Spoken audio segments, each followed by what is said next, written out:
Hey, what's going on YouTube? Swift bringing you a brand new video. We are going to be going over a recap of Black Ops 6, the gameplay that was shown during the Xbox Games Showcase not too long ago.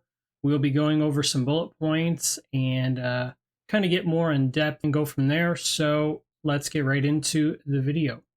Starting off with the Omnimovement system. Now, this is a system that, from what I was able to see, you can sprint backwards, side to side, forwards, obviously. So it's not just going to be confined to sprinting forward. You can go, as the name states of the system, in all directions. And this is also going to include diving as well. So what do I think about that? Given that I play a lot of multiplayer, I mean, I would say there's going to be pros and cons to this. I mean, the pros is just going to be you're going to have more different ways to take on enemies and to kind of move around dynamically. But also, I guess a con could be, well, what's going to happen during higher ping games when your opponent has good ping and you may not even see that they did this Omnimovement dive, and before you know it, you're toast. So I don't know, but could be good, could be bad. I guess we'll have to see what the beta has in store for us. So a couple characters are coming back from Cold War, the game that you're actually seeing here.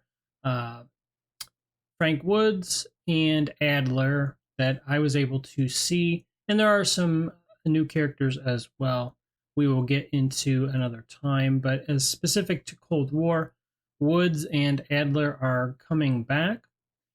And then they were discussing Fidelity, and this is actually interesting. So what is Fidelity? There are 4 different hit regions for hit detection, and with Black Ops 6, they're going to be expanding that to 9 regions. So it's going to be more accurate, I would think, and it's more specific than just a general, area, say, torso or whatever. It's going to be more specific.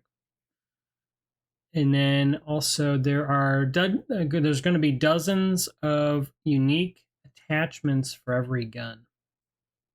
So plenty of customization for weapons, and that could be, there's going to be a lot that you aren't really going to use, but there's going to be, I would say those moments where you're going to have a split decision of, I could equip this or that. Ultimately, you're going to have to pick something and kind of run with it. The HUD, so as you can see, in this game, you're going to have with Cold War, you're going to have a set static location for the HUD. But in Black Ops 6, you're going to be able to move the HUD around, which I actually think is fantastic. I think that that's long overdue, and that could be a game changer. So I think that I don't really see that being an issue, because everyone will be able to do it. So I think that'd be great. And then while they were showing the footage, I saw that there was a bloodthirsty medal awarded. So I got to imagine that there's going to be obviously merciless, ruthless, up to nuclear, and whether that's still going to be 30 kills in a row or not, we'll see, but at least the bloodthirsty was there. And then as far as progression goes, I still haven't hit the max level in this game because I took a break, but the leveling and XP will be more valuable than ever. Prestige, which is the traditional, what we've come to know, is going to be back in its traditional sense. Max level is going to be basically you can prestige up to 10 times. After the 10th prestige, you're going to graduate to Prestige Master, and then you can get up to 1,000 levels. And then after that, you're going to get a classified unlock, which I think is pretty cool. I think that's good forward thinking, and we'll see in further DLC or different updates if they add even more to that. And then they continued on with having different play styles in multiplayer. So you're going to have Enforcer, Recon, and Strategist play. And I think this is interesting that they're kind of it's kind of compartmentalizing or kind of grouping up players into different styles. I kind of run, if you were to say of the three styles, there's Enforcer, Recon, Strategist, I would say I'm more of an Enforcer that is also a Strategist, so I kind of run both of those styles. But yeah, there's the Recon as well. And I think, well, you all know, real quick, if you're playing against an Enforcer, if you're playing against a Strategist, and really you can kind of tell initially that initial push, mid-map, who's going mid-map, and then our players go on the flank route and etc. Like, you'll get an idea.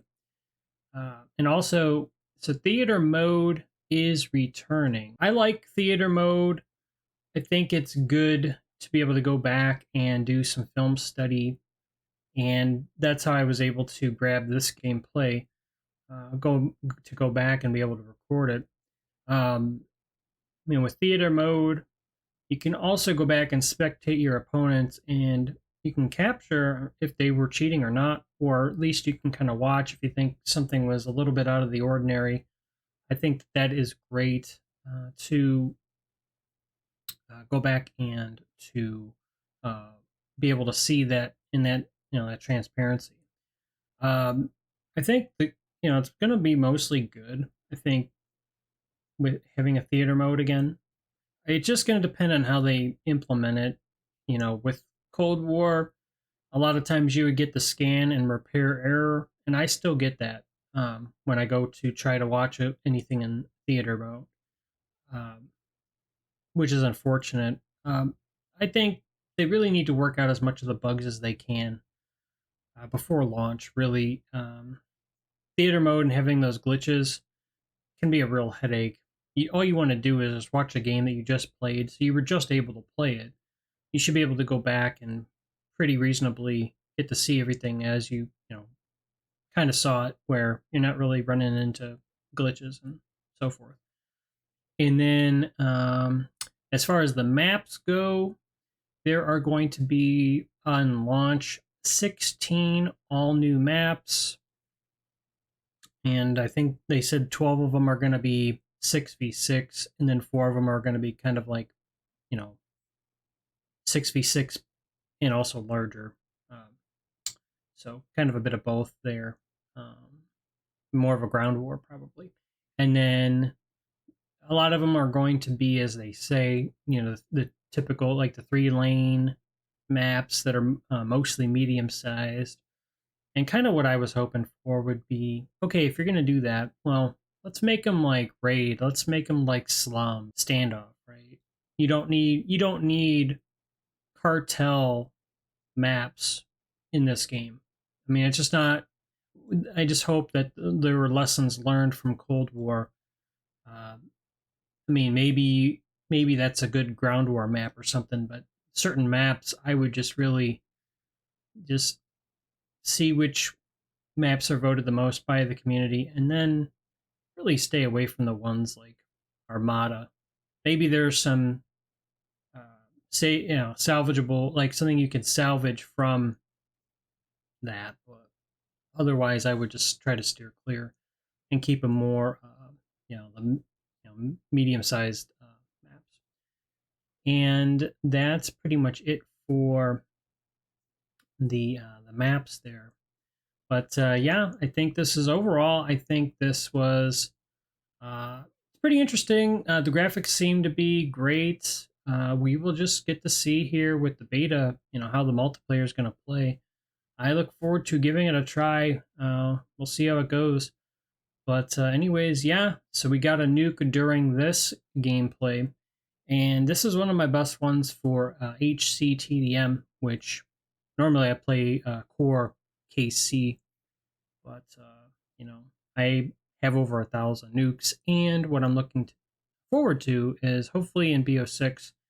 Obviously, there's going to be, what I would hope is a nuclear medal, but something you could strive to, like, something you can accomplish, and where you stand out from the rest. Obviously, wins and different things, that's important, but going for those higher kill streaks, that could be a goal for many. So with that, thanks everyone for watching. Feel free to subscribe and like the video if you want to. We will catch you on the next video, and thanks and peace out. Am I safe for walking out on us? Oh, or am I losing touch? Too many games, now all our chips are lost.